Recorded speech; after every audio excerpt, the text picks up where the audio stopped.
La voz de los protagonistas. Contacto telefónico. Conversamos con Silvia Garza Galván, integrante de la Comisión de Energía del Senado, con quien vamos a recibir opinión y análisis sobre los resultados de la reforma energética y sus perspectivas, porque, bueno, ya a más de 2 años de haberse concretado la reforma energética, bueno, ya casi son 4, ¿no?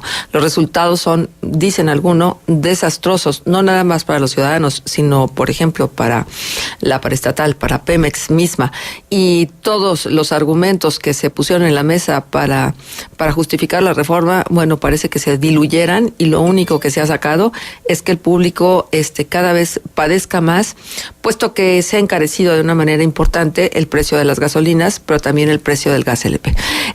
Senadora, muchas gracias por estar con nosotros, por respondernos y analizar las dudas que hay en torno al tema de la reforma energética. Les saludamos Juan Ceballos y Marcela Pámanes. Al contrario, muchísimas gracias, Marcela.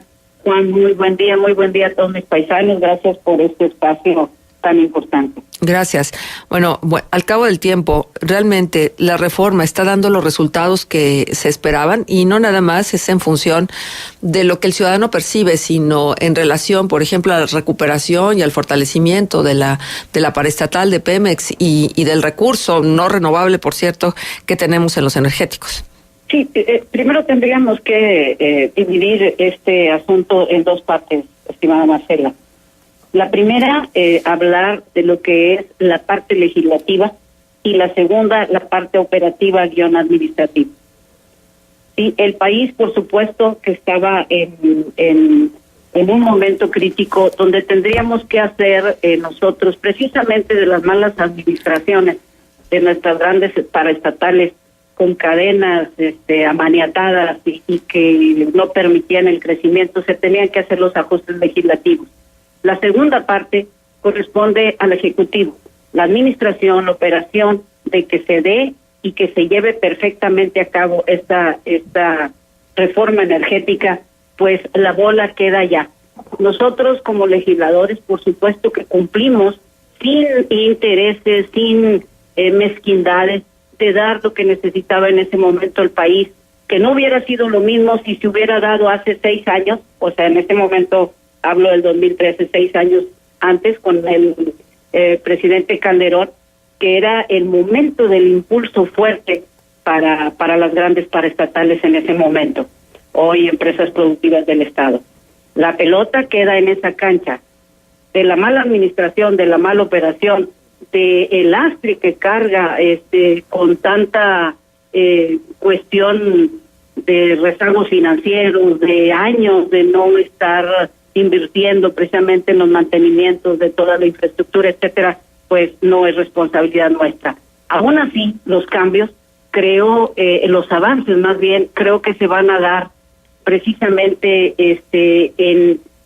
a partir del 2020 en adelante. Son cambios que se tardan, por supuesto, y que tienen dar a flote, porque luego se confunden con otras cuestiones de este gasolinazo, que son cuestiones de impuestos y de otro tipo de cuestiones, no precisamente de esta reforma energética. El que no respeten, el que no hayan permitido la disminución del IEPS al 50%, pues no se traduce precisamente en que no vemos un precio de la gasolina pues más módico, más aceptable por todos los ciudadanos. Ajá. Esto quiere decir, a ver, no me gustaría luego hacer la interpretación una vez que acabe esta conversación. Esto quiere decir que ustedes están conformes como legisladores de los resultados de la reforma energética, y que ahora lo que falta es bajarla, y que operativamente hablando haga la parte que le toca a la reforma misma, y que tengamos entonces un fortalecimiento de las instituciones, sobre todo de las paraestatales encargadas de aprovechar los recursos energéticos, y que esto luego depare en un ajuste a los precios de los mismos? Sí, bueno, mira, conforme, depende de qué legislador le preguntes. En este caso te puedo responder, conforme no. Si hablamos de la reforma energética, la parte verde, el paquete verde se quedó muy corto. Y mira lo que está pasando. Recuerda que primero se aprueba la reforma y queda el paquete verde, y luego 2 años después se aprueba la ley de transición energética, pero quedan en el aire muchísimas cosas más.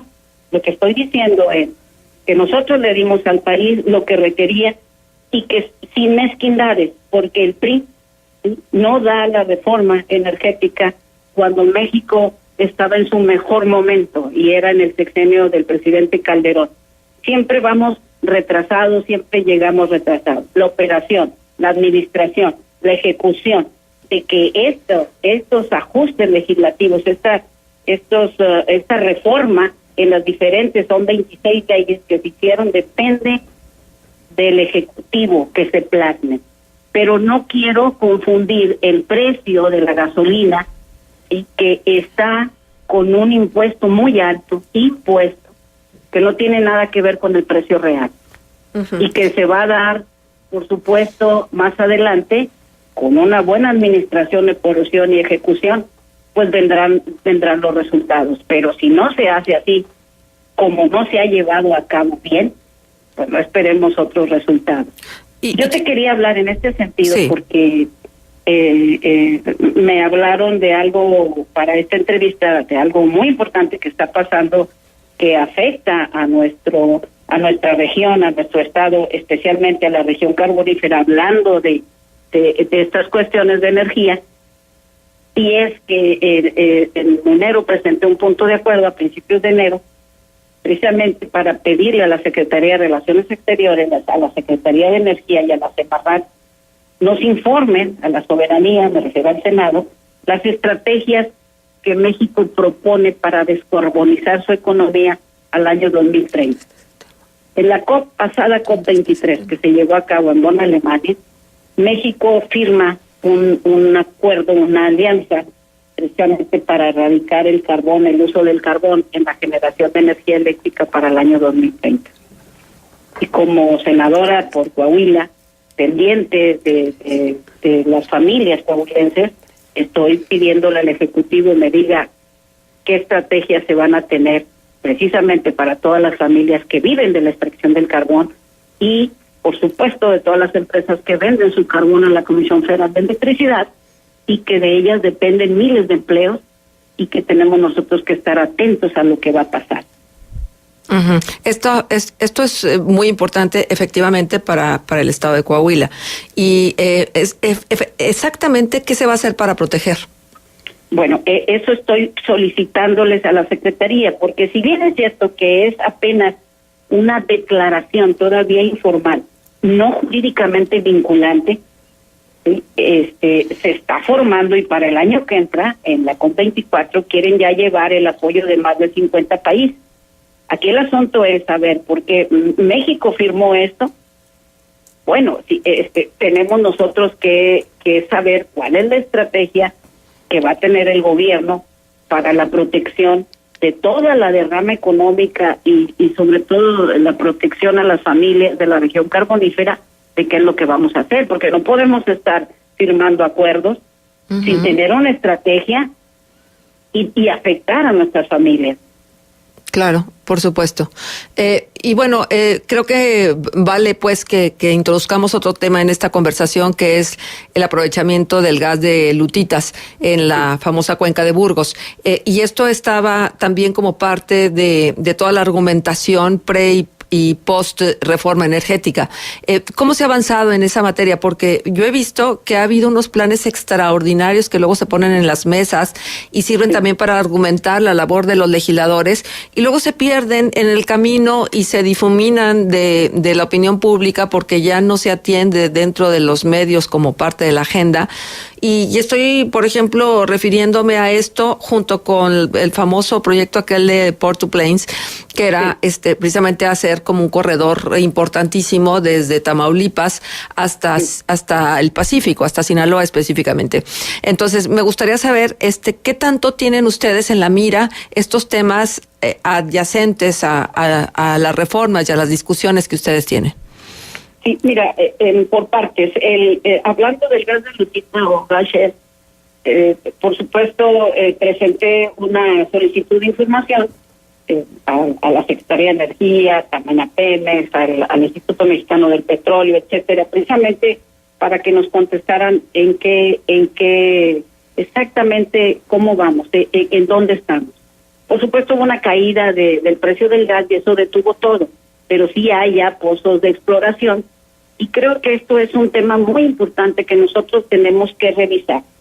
Sin afán de entrar ahorita en un debate, porque por supuesto que necesitamos los empleos, creo que las decisiones que se tienen que tomar deben de ser regionales.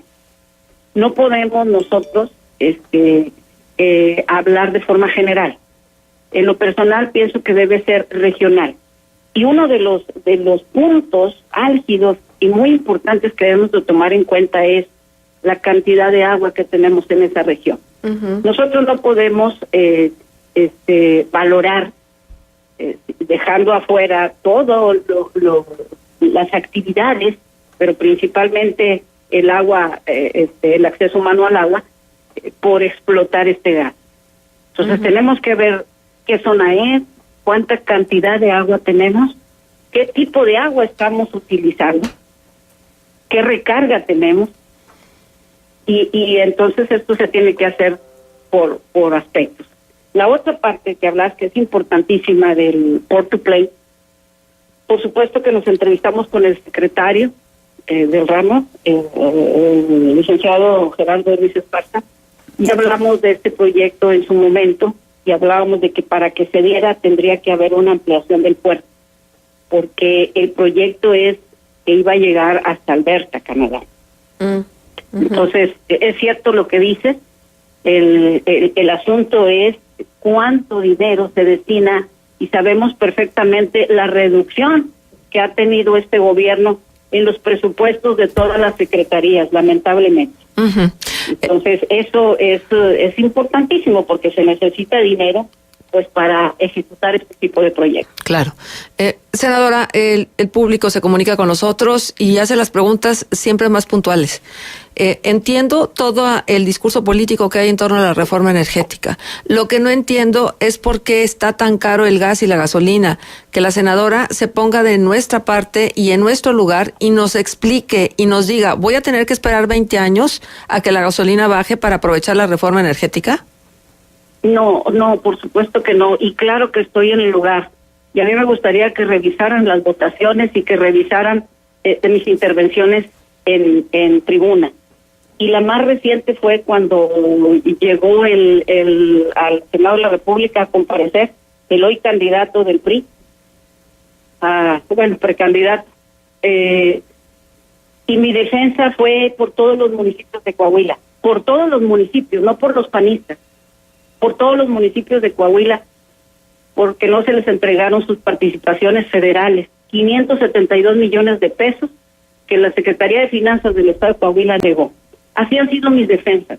No tenemos que esperar 20 años. Lamentablemente, este gobierno, y hablo del Ejecutivo, hablo del presidente Peña Nieto, le ha fallado a México. Y le ha fallado por su pésima administración.